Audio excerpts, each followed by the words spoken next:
Aku keguguran. Suamiku umumkan punya momongan. Bab 13. Keputusan yang tepat. Malam telah tiba. Pertemuan dengan Chandra tadi siang masih terbayang dalam ingatan. Setelah kami makin sering bertemu, dia mulai kembali seperti dulu, membuatku selalu tersenyum.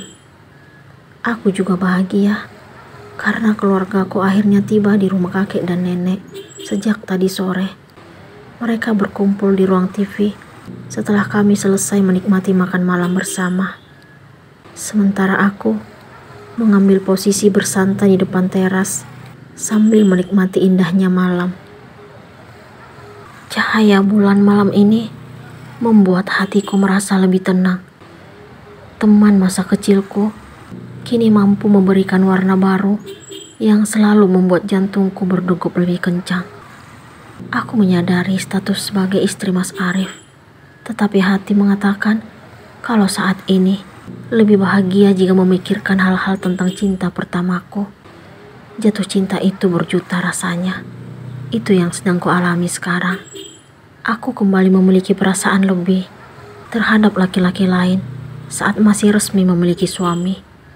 Keadaan yang memaksaku untuk kembali merasakan cinta kepada pemuda yang bukan suamiku. Seandainya Mas Arif mampu memberikan kebahagiaan yang kuharapkan, mungkin situasinya tidak akan seperti ini. Tidak ada asap kalau tidak ada api. Sekarang semua telah terjadi. Hati yang kumiliki telah berpaling pada cinta yang lain.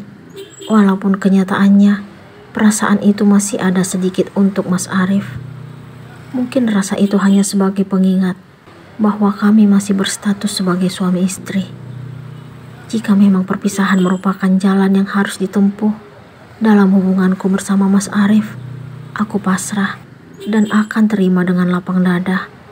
Mungkin kebahagiaannya hanya bersama Alexa, bukan denganku yang tidak mampu memberikan keturunan. Aku akan tetap ikhlas jika Mas Arif menjadikan Alexa sebagai istri satu-satunya.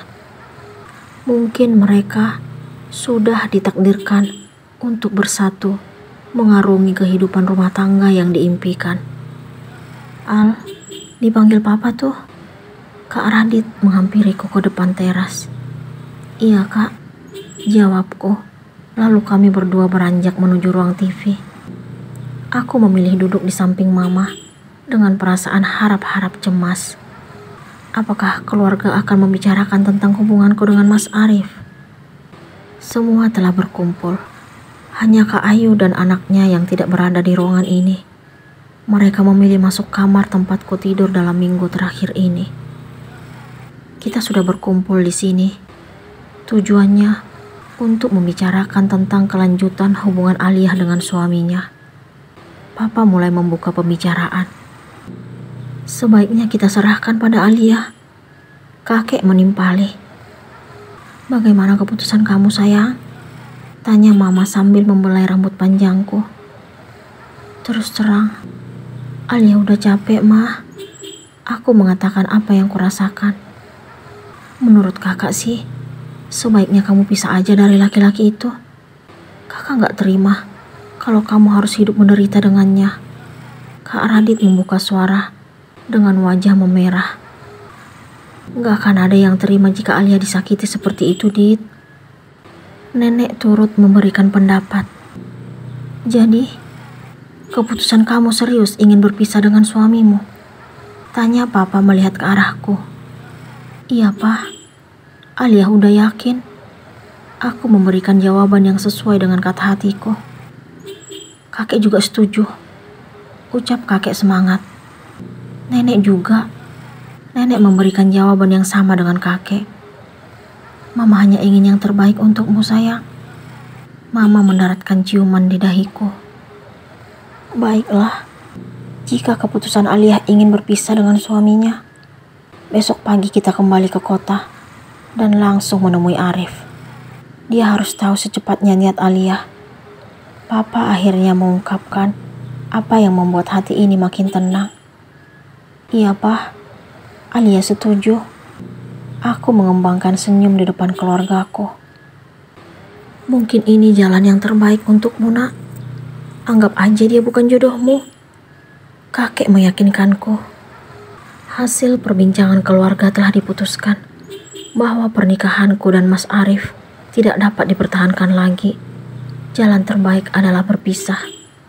Aku berharap semoga dia bersedia memberiku kebebasan untuk menemukan kebahagiaan yang sesungguhnya. Hati ini seperti menemukan kembali kebahagiaan yang baru setelah mendengarkan keputusan keluargaku. Aku sangat terharu dan bersemangat karena mereka memberikan dukungan penuh kepadaku. Setelah selesai menemukan titik terang dalam perbincangan tersebut, aku meminta izin untuk istirahat. Aku beranjak menuju kamar. Ternyata Kak Ayu belum memasuki alam mimpi. Dia masih sibuk dengan ponselnya. "Kakak belum tidur?" tanyaku setelah duduk di tempat tidur. Dia pun turut duduk dari rebahan. "Belum nih, kakak belum ngantuk." "Aku juga belum ngantuk, Kak." Aku membuka ponsel dan melihat ada pesan masuk. Lagi baca pesan dari siapa tuh? Senyum-senyum sendiri. Kak Ayu ternyata menyadari tingkahku yang fokus melihat layar ponsel. "Teman, Kak," jawabku malu-malu. "Teman apa teman? BTW, apa keputusan kamu?" tanya Kak Ayu. "Aku udah yakin untuk pisah, Kak." "Bagus deh. Kakak juga dukung. Kalau kakak jadi kamu, pasti juga lebih memilih lepas dari suami seperti itu. Udah berbagi cinta dengan wanita lain. Kasar juga. Amit-amit deh." "Iya, Kak. Semoga ini keputusan terbaik dan aku kembali merasakan kebahagiaan yang kuharapkan." Aku sangat terharu dan bersyukur karena Kak Ayu juga mendukung perpisahanku dengan Mas Arif. Wanita manapun tidak akan rela jika memiliki suami yang tidak hanya melakukan poligami, tetapi juga kasar, seperti laki-laki yang telah menikahiku beberapa tahun yang lalu. "Aku mohon, jangan tinggalin aku, sayang." Mas Arif meraih tanganku setelah papa menyatakan niat agar berpisah dengannya. "Aku gak bisa, Mas. Aku ingin bebas dari hubungan yang tidak sehat ini. Kamu gak perlu menahanku. Masih ada wanita yang sangat kamu cintai selama ini yang akan menemanimu." Aku menepiskan tangannya. "Aku juga butuh kamu, sayang. Butuh untuk disakiti." "Kenapa kamu ngomong seperti itu?" "Karena itu kenyataan." Setelah tadi berpamitan kepada kakek dan nenek, akhirnya kami kembali ke kota dan langsung menuju rumah Mas Arif. Ternyata hari ini dia tidak masuk kerja karena sedang demam dan batuk. Terus terang, hati ini iba melihat dirinya yang berbaring di sofa ruang TV. Tidak ada yang memperhatikan. Aku tidak mengerti kenapa saat seperti ini Alexa justru tidak ada di sampingnya. "Kau sudah terlalu jahat terhadap anak saya." Papa yang biasanya menyebut diri papa kepada Mas Arif tiba-tiba berubah menjadi saya. "Saya minta maaf, Pak. Beri saya kesempatan untuk memperbaiki diri agar bisa lebih baik lagi." Mas Arif memilih duduk. "Dasar laki-laki gak tahu diri. Berani banget kasar sama adik aku. Aku gak akan setuju jika pernikahan tetap berlanjut." Kak Radit marah kepada Mas Arif. "Aku benar-benar hilaf, Kak." Mas Arif memberikan jawaban dengan lembut kepada Kak Radit. "Nikah lagi walaupun sudah punya istri, itu hilaf juga?" tanya Kak Radit. "Aku melakukan semua itu demi anakku, Kak. Alia tidak mampu memberikan apa yang aku harapkan." Dalam keadaan seperti ini, Mas Arif tetap masih berusaha untuk menyakitiku. Dia tidak pernah mengerti akan perasaanku. Begitu mudahnya dia kembali mengingatkan apa yang menjadi kekuranganku. "Jahat kamu, Mas. Kamu masih tetap tega mengungkit kekuranganku di depan keluargaku. Sudah cukup penderitaan yang kamu berikan selama ini. Aku semakin yakin untuk berpisah denganmu." Aku akhirnya mengeluarkan kata-kata itu di depannya. Kenapa kamu tiba-tiba minta pisah? Apa karena laki-laki itu? Dia menaikkan suaranya. Turunkan suaramu, Arif. Papa menyadarkan Mas Arif karena berbicara dengan suara keras kepadaku. Kalau iya, kenapa?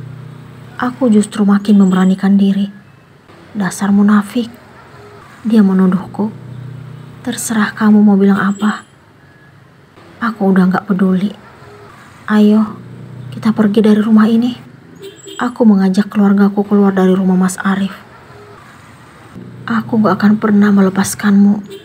Kamu akan tetap menjadi istriku. Tidak akan kubiarkan laki-laki manapun merebutmu dariku. Aku tidak memedulikan apa yang dikatakan laki-laki itu.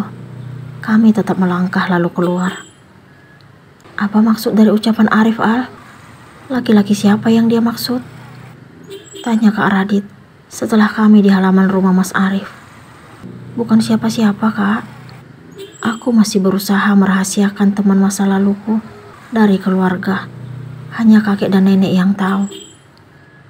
Sebenarnya, Mama juga tahu kalau aku memiliki teman masa kecil di desa nenek. Dulu, aku sering bercerita tentang kegiatan-kegiatan yang kulakukan bersama Chandra. Namun, itu sudah sangat lama dan mungkin Mama sudah lupa akan kisah itu. Untuk sekarang, aku sebaiknya tidak perlu memberitahukan tentang laki-laki itu kepada keluarga. Mereka segera memasuki kendaraan roda 4 milik Papa, sedangkan aku tetap memilih menyetir Toyota Yaris putih kesayanganku. Kami akhirnya keluar dari halaman rumah Mas Arif, lalu menyusuri jalan menuju rumah orang tuaku. Hari ini, aku merasakan kebebasan karena telah berhasil mengutarakan niat berpisah kepada Mas Arif. Aku mengendarai mobil dengan kecepatan pelan karena ingin menikmati pemandangan. Aku merindukan kota kelahiran yang kutinggalkan kurang lebih seminggu lamanya. Tiba-tiba, pandanganku tertuju pada sosok wanita yang sangat aku kenal. Dia bersama seorang laki-laki berperawakan kurus. Aku sangat penasaran dan segera memarkirkan mobil tidak terlalu dekat dari dua orang tersebut. Sekarang, aku sedang berada di salah satu tempat makan ternama di kota ini. Menunya sangat menggugah selera. Aku memperhatikan kemesraan yang ditunjukkan dua orang tadi, hingga membuat rasa ingin tahuku makin meronta. Aku berhasil memilih meja tidak jauh dari mereka dan berusaha duduk membelakangi. Ternyata wanita yang dibangga-banggakan Mas Arif selama ini sangat tega memilih bersama laki-laki lain saat suaminya sedang sakit. Aku kangen Riva, sayang, ucap laki-laki itu kepada Alexa. Dia baik-baik aja kok. Sampai kapan kita tetap sembunyi-sembunyi seperti ini, sayang? Sampai rencana dan tujuanku berhasil. Aku tidak mengerti dengan rencana yang Alexa ucapkan. Aku akan berusaha tetap sabar. Tapi aku juga ingin ketemu anakku. Anak? Kenapa laki-laki itu menyebut anak? Anak siapa yang dia maksud? Kamu harus sabar. Aku bisa mengirim fotonya ke kamu. Iya, sayang. Laki-laki itu mencium jemari Alexa. Sungguh, ini merupakan pemandangan yang tidak pernah terpikirkan sebelumnya. Bagaimana mungkin seorang Alexa yang terlihat sangat mencintai Mas Arif ternyata berkhianat di belakangnya? Aku jijik melihat pemandangan tersebut. Aku memilih meninggalkan tempat itu, lalu memasuki mobil. Setelah berada di mobil, ada panggilan masuk dari Chandra. Tanpa menunggu lama, aku segera menerima telepon itu. Maaf, Mendra. Untuk sekarang, tolong jangan hubungi aku. Setelah mengucapkan kata-kata itu, aku pun menutup telepon. Siapa laki-laki yang sedang bersama Alexa?